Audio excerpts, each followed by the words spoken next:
இதெல்லாம் ஆண்டவருடைய படைப்பு. பார்க்க ரொம்ப அழகா இருக்கும். ஆண்டவர் அவ்வளோ நேர்த்தியா படைச்சிருக்கிறாரு. ஆமாங்க, எவ்வளோ பச்சை பசேண்டு, எவ்வளோ அழகா இருக்கு. ஆமாங்க, அங்க ஒரு பையன் என்ன பண்ணிட்டு இருக்கான்?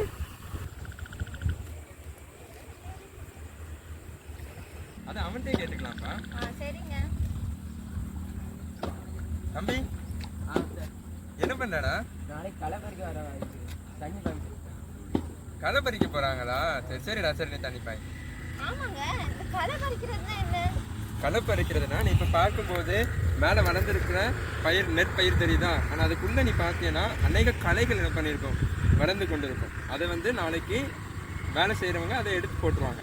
அதை எடுத்து போடலாம். இந்த நெல் பயிரை கூட நல்லா வளர விடாது. அதுக்குரிய கனிகள் அது தராது. அந்த பயிர்களை நிறையா தராது. ஆகவே அந்த களைகளெல்லாம் என்ன பண்ணுவாங்க, நாளைக்கு எடுத்து தூர போட்டுருவாங்க. ஓ, அப்படியாங்க. ஆமாங்க, இதை சொன்னாலே எனக்கு ஒரு வேறு வசனம் ஞாபகம் வருதுங்க. அது என்ன அப்படின்னா, ஆண்டவரும் இப்படிதான் நல்ல விதைகளை விதைச்சாங்க. ஆனால் சத்துருவானவர் கலையை விதைச்சிட்டான். ஆனால் ஆண்டவர் அதுக்கு என்ன பண்ணுறாங்கன்னா, அந்த கலையை எடுத்து அக்கினி ஜுவாலையில போட்டுடுறாங்க. இதுலேருந்து லைஃபுக்கு ஒரு பெரிய பாடமே இருக்குப்பா. நம்ம வாழ்க்கையிலையும் கூட நம்ம வெளிப்புறமா அழகா இருக்கும், ஆனால் உள்ள வந்து கலைகளை போன்ற அநேக அசுத்தங்கள் இருக்கு.